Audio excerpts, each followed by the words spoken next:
मैं मेहरदीन साहब से शुरुआत करना चाहूंगी, क्योंकि ये जो बयान है वो असदुद्दीन ओवैसी की तरफ से आ रहे हैं और समझ से परे हैं कि होली, जुमे की नमाज सब कुछ शांतिपूर्ण तरीके से हो जाता है, फिर असदुद्दीन ओवैसी साहब को ये मिर्ची क्यों लग रही है? देखिए, मिर्ची कुछ नहीं लग रही। उन्होंने जो अपनी बात कही बिल्कुल बहुत तरीके से सारी चीज़ें को स्पष्ट करते हुए कहा।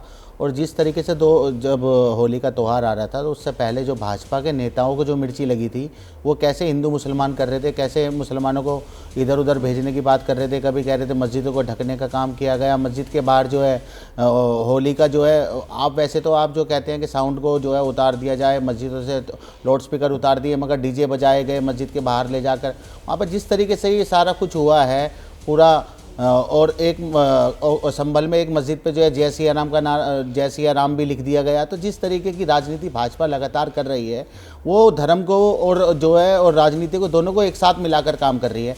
और जिस तरीके से कि हम कह रहे हैं कि भाई आप जो है राजनीति में धर्म को मत लेकर आइए। आप हर चीज़ में हिंदू मुसलमान, आप बिना इसके कोई आप रह ही नहीं पा रहे। पता नहीं किस तरीके की राजनीति आप जो है यहाँ पर करना चाहते हैं। हिंदू ने भी अच्छे से त्यौहार बनाया, मुसलमानों ने भी अच्छे से बनाया, मगर जो शब्दावली जो भाजपा के नेताओं की रही उस पर सवालिया निशान उठता है। और वो बैरिस्टर साहब ने भी उस पर भी कहा कि अब योगी जी कौन होते हैं कि हमें बताने वाले कि हम जुमे की नमाज घर पे पढ़ेंगे या मस्जिद में पढ़ेंगे। हम तो उन्हें ये नहीं कह रहे कि आप मंदिर मत जाइए, अपने घर में कर लीजिए पूजा। तो ये इस तरीके की बातें करना, संविधान की शपथ लेकर आप एक मुख्यमंत्री हैं एक सूबे के, इतने बड़े सूबे के, आप इस ऐसी बातें करेंगे तुष्टीकरण की राजनीति के तहत आप इस तरीके से मुसलमानों को। और दूसरी बात बैरिस्टर साहब ने एक और कही, हमें सेकंड क्लास सिटीजन बनाने की बात भी की जा रही है। तो जिस तरह, मगर हम ऐसा होने नहीं देंगे, ना हम होंगे ऐसा।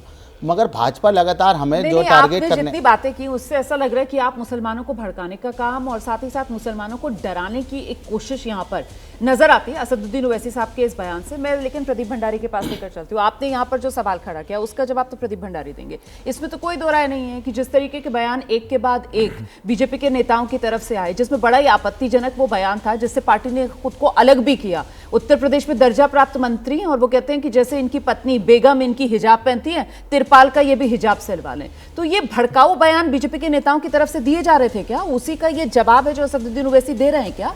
रुमाना जी, असदुद्दीन ओवैसी काफी इनसिक्योर और फ्रस्ट्रेटेड हैं, क्योंकि आज उनकी राजनीति ऐसे पॉइंट पर आ चुकी है कि उनको मुसलमानों तक का समर्थन नहीं मिल रहा है।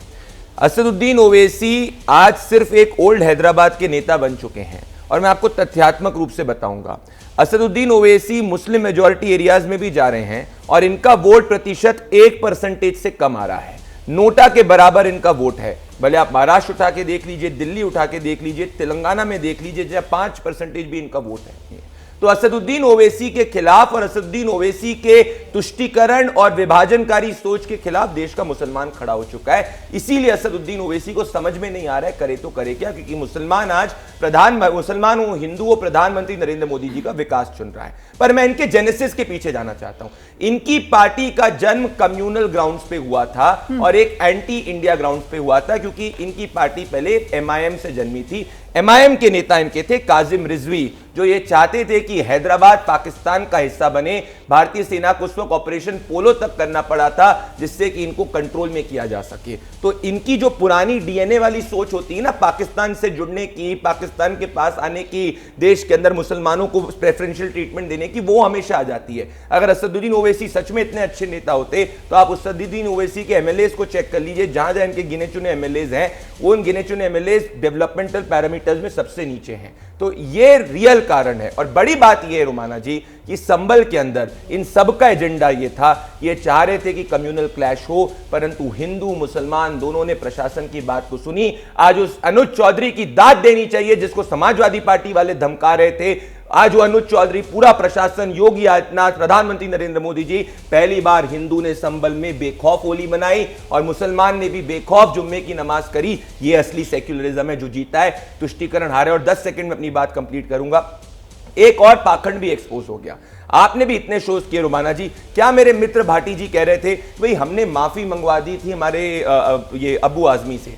2 दिन पहले अबू आजमी ने दैनिक भास्कर को इंटरव्यू दिया जिसमें कहा कि भाई मैं औरंगजेब को बहुत अच्छा शासक मानता हूं, मैंने तो दबाव ने माफी मांग दी, उससे अच्छा शासक कोई नहीं है। और ये पूरी डिबेट में जाके आगे औरंगजेब पर आऊंगे। अबू आजमी जो है वो तो उनने माफी मांग दी। नहीं, ये सब लिंक्ड है। औरंगजेब नहीं, पर ये सब लिंक्ड है। अच्छा, जो ओवैसी की सोच, वो अबू आजमी की सोच, वो एसपी की सोच, वही औरंगजेब की सोच है। और यही इनकी असली नीति है। औरंगजेब वाले आज हार चुके हैं, भारत का असली सेक्युलरिज्म जीता है, इसीलिए इन सबके पेट में मिर्ची है। इनके नाम अलग है, भले राहुल गांधी हो, ओवैसी हो, समाजवादी पार्टी हो, अखिलेश यादव हो, ममता बनर्जी हो, पर इनका काम एक है, औरंगजेब वाला तुष्टीकरण करना, और हमारा काम है विकास करना, जिसके साथ मुसलमान भी जुड़ चुका है।